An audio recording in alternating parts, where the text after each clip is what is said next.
Let's talk about the difference between IK and FK and rig layers. And you can get this banging shirt and support this channel by going to patreon.com/Crashsune. Wink, wink. Anyway, in the last video, we figured out how to pose our character and the basics of animating them. And in order to speed up this process, I'm actually going to click the top of my Blender window here and go to the animation tab. That will just allow me quick access to the dope sheet as well as the timeline where I can turn on automatic keying because I hate having automatic keying off personally. It's really annoying. So I'm going to zoom in, go right up to our character here, and they look like they're made of wax, which I don't like. So I'm going to switch to the third viewport shading mode, which is the material preview mode, like so. And I'll give it a little bit of time to load, and eventually we'll have all of our shaders compiled, and we'll see a little bit more of an accurate representation of what our character will look like in the final animation. But if this is a little too laggy for you, you can always go back to here and do this drop down right here and switch this on over to matte cap. But for our purposes here, I'm going to switch to the third viewport shading mode right here. But again, this is too laggy for you. Go back to this viewport shading mode. This should run a little bit better. So we have our character all posed, but you're going to notice there's a few things missing here. For example, the hair is kind of just floating in the air there. Her fingers are totally unposed, and that doesn't look super good, right? So we can actually fix this by pressing N when we're moused over the 3D viewport, then going to this Cloud Rig tab at the bottom here. And again, in the last video, that script we ran when we opened this blend file, the script we ran, that's what this created. It created this really nice little interface where we can turn on and off all the different aspects of our character here. So right here, we have our layers tab. So if we wanted to pose her hair and pose her fingers, all we need to do is click the hair and fingers buttons right here, which turns on the visibility of those respective layers. So now we can pose her hair by zooming in here, rotating this like so. And this is automatically going to create keyframes in our dope sheet here as we're moving and rotating them because we have auto key on right here on the timeline. So I'm going to rotate these more, like so. So now her hair looks a little better. Now I'm going to go to her fingers and pose them just by pressing R once again, just to make them look a little bit more natural, because by default, your hand kind of looks like this. Like this. Doesn't look like, you know, 3D default poses hands like that. It's a lot more relaxed. So we'll emulate that here by just curling our fingers like this.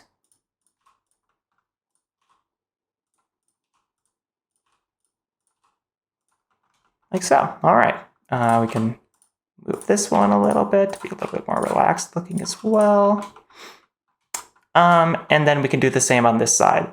There's actually a shortcut you can do to do that if you want to really speed up your workflow, where if we click and box select all of our finger bones like so, then we select the summary section right here in the dope sheet. That just makes sure we're selecting all of our keyframes.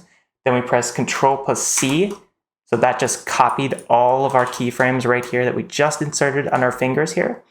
Then if we box select all of our finger bones on this hand, I'm going to have to hold Shift to box select that one as well. And then press not just Ctrl+V, that wouldn't work. You have to press Ctrl+Shift+V. There are not keyframes on this hand yet, so that's not going to work. First of all, you need to press I, then insert a location, rotation, and scale on these keyframes. Then you press Ctrl+Shift+V, which is awesome. That's how you copy a pose and mirror it in Blender. So Ctrl+Shift+V, I know it's a little hard to remember, Ctrl+Shift+V will paste your pose mirrored. So I could do the exact same thing on her foot, for example. So if I copied her foot right here, Ctrl+C to copy that foot position, then I went to this foot right here, then went Ctrl+Shift+V. You're going to see we're going to get a perfect mirror of this pose on the opposite side, which is really, really awesome and handy. And it's going to save you so much time, so I'm glad we can cover that early on here. I'll press Ctrl+Z to undo that though. And remember to constantly be pressing Ctrl+S to save your scene in Blender. That's really, really important. The autosave in Blender is really finicky, not always the best. So you always want to be spamming Control+S as you're working on scenes that you care about and you don't want to lose data on, which is obviously, that's going to be most of the time. So we've got our character posed here and they're looking pretty good. Just one more thing I wanted to show you is that, again, this is just an interface for modifying something we already have access to in Blender. That's what the script is doing. So if we go to the Object Data Properties tab here with the little guy running here, and then we see our Layers tab right here, notice what happens when we click between our layers in the UI here and what happens in this tab as we do that. You're going to notice that layers are turning on and off in this little section here, because all the script is doing is controlling and making something a little bit more intuitive that Blender already has in it by default. So these are the layers on the armature that the person who created this character model and rig set up for us. So if we press Shift, we can actually switch between them right here. So clicking on that turns on the stretch bones. Holding Shift and clicking on this one turns on the face, what is that? Face extras bone? All right, cool. And if we just press left click on any of these layers, it actually only makes that specific layer visible. So if you hold Shift, you can make multiple visible, but if you just press left click, it'll be only that layer. But I want to go back to default, so I'm just gonna press Control+Z a few times here. Go back to where we were. But now let's talk about IK versus FK. So those are big, scary words because IK is short for inverse kinematics and FK is short for forward kinematics. Those are big words and they sound really scary, but the short version is that IK is essentially posing by translation and FK is essentially posing by rotation. And by default, what we've been posing our character in, the way this character rig specifically is set up, is that it's using IK for all of its controllers. So if we click on the hand here and we move it around like that, that is what's called an IK controller. Same with the foot here. We press G to move this. This is also an IK controller because we're translating and the joint is essentially doing its best to follow the position of this controller on our armature. However, there's also FK, but instead of telling you what it is, I'm going to show you what it is. So I'm going to zoom in on our armature here and click on this controller right here. Then I'm going to go to, scroll down here, I think it's, yeah, IK FK switch. So this tab right here, make sure that's expanded. Then I'm going to make this a little bit bigger so we can actually see what we're controlling here. So this option right here lets us seamlessly switch between IK and FK. It's what's called an IK FK toggle. So we have the left arm selected here. Excuse me, this is her right arm. So we want to do an IK FK switch on her right arm, right? So if we click on this button, bam, her right arm is now in FK. So what that means actually though, is if we click on her arm, then we press R, that's actually a stretch bone. Oops, we want to turn those off for now. So we're going to click this little stretch button in the rig layers so that's not like distracting us. But yeah, so these are the actual FK controllers on this character. So if we click on this and then we press G to translate, you're going to see this behaves a lot more differently than our IK controller. Because this is not IK anymore. This is now forward kinematics, which means that if we rotate our character here, then press R, we're kind of posing them more like an action figure. So inverse kinematics is actually inspired by robotics, where you need like a robotic hand to like go to an exact position, go down, grab something, pick it up, go to a different exact position and drop it. So that makes a lot of sense in robotics. But FK, on the other hand, is a lot more like this, where you're posing an action figure and you're kind of just moving things and by rotation alone. So if I move this character's arm down, we're just rotating it one at a time like this. That's just like FK. So by rotating our character like this, we're moving them around just like an action figure. Now, I know what you might be thinking. That's a lot of theory. How does this actually work in the real world, though? So I'm gonna show you that by showing you an animation I'm working on right now. One where I'm using FK and another where I'm using IK. So let's open that up right now.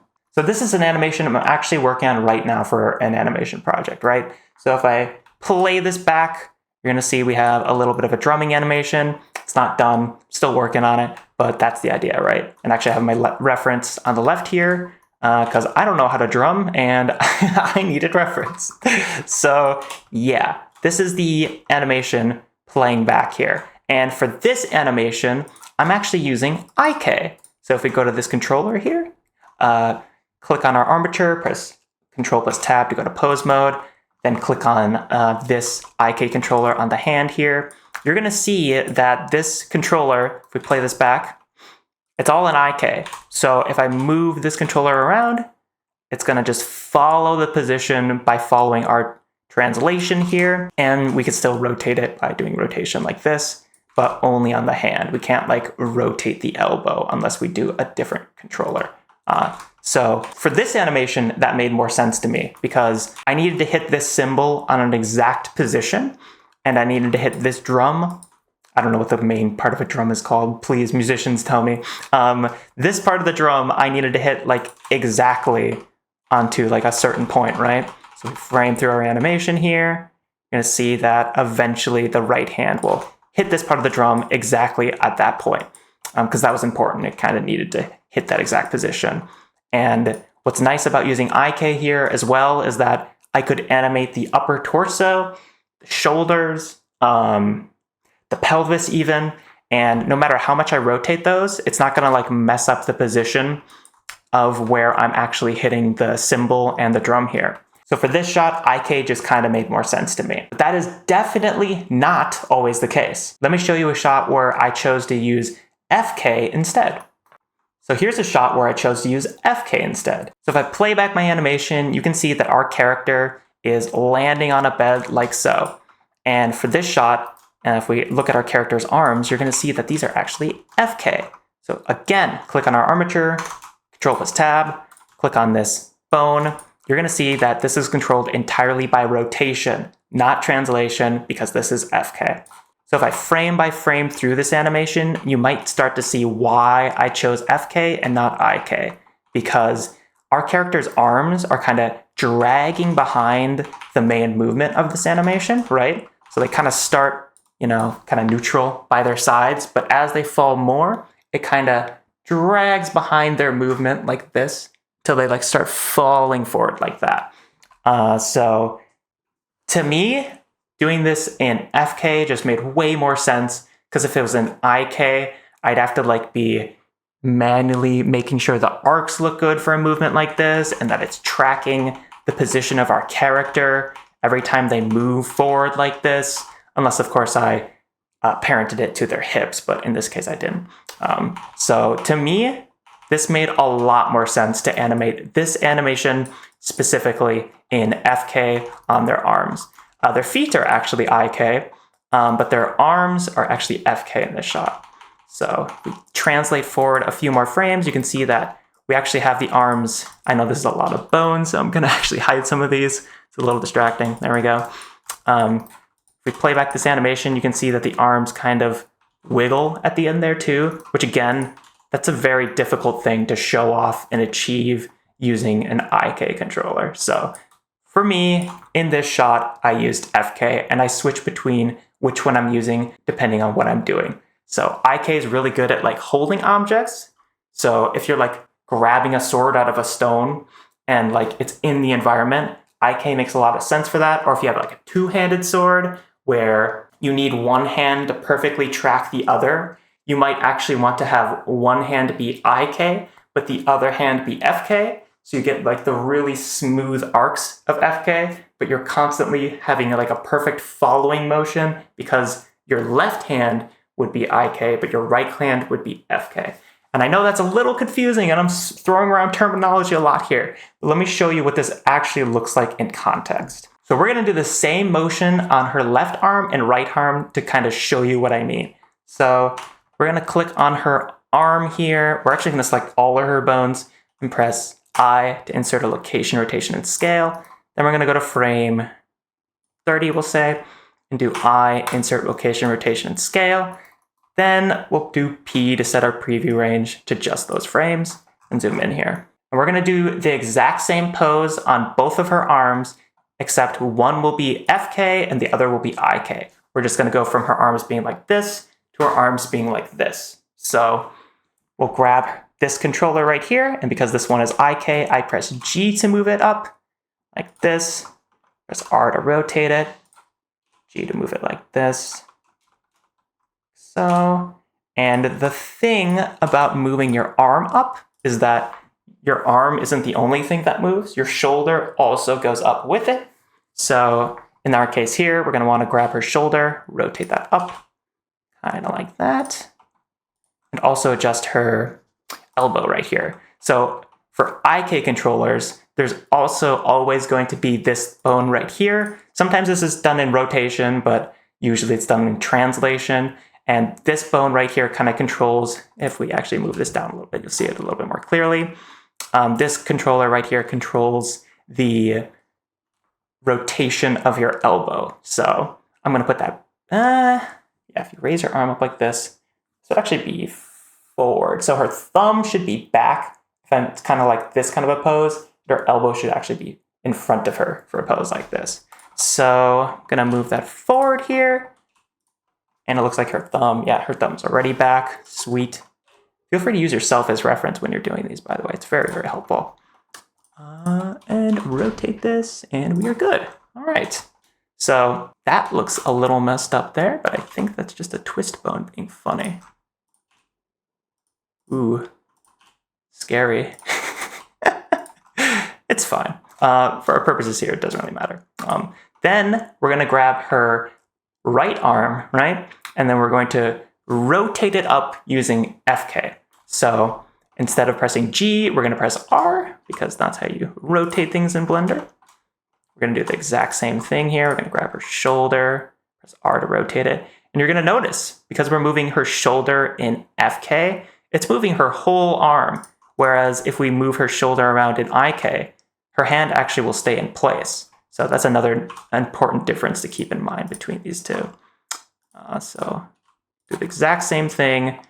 Her elbow should probably be facing forward, just like the other one. If we want to lock the axis of this rotation, we can press R, and then you can do Z, Y. Probably makes the most sense here. It's gonna look a little messed up too, but it's totally fine. And again, because we have auto key, we don't have to place a new keyframe every time we adjust these, which is really helpful. And there we go. So now let's play this back and I'll show you, kind of show you the difference between both of these. So give it space. Ooh, so this one looks really weird. And that's just because of how much rotation we have in that bone specifically. So that looks really messed up. We could fix that, I imagine, by just making sure that it only rotates up like this. We play this back. That's a little bit more of a normal expectation result. And if you want to clean it up a little bit more, you could just manually adjust it. So I'll put a frame on 15 there. We have a pretty clean movement there. Not perfect, but a little better.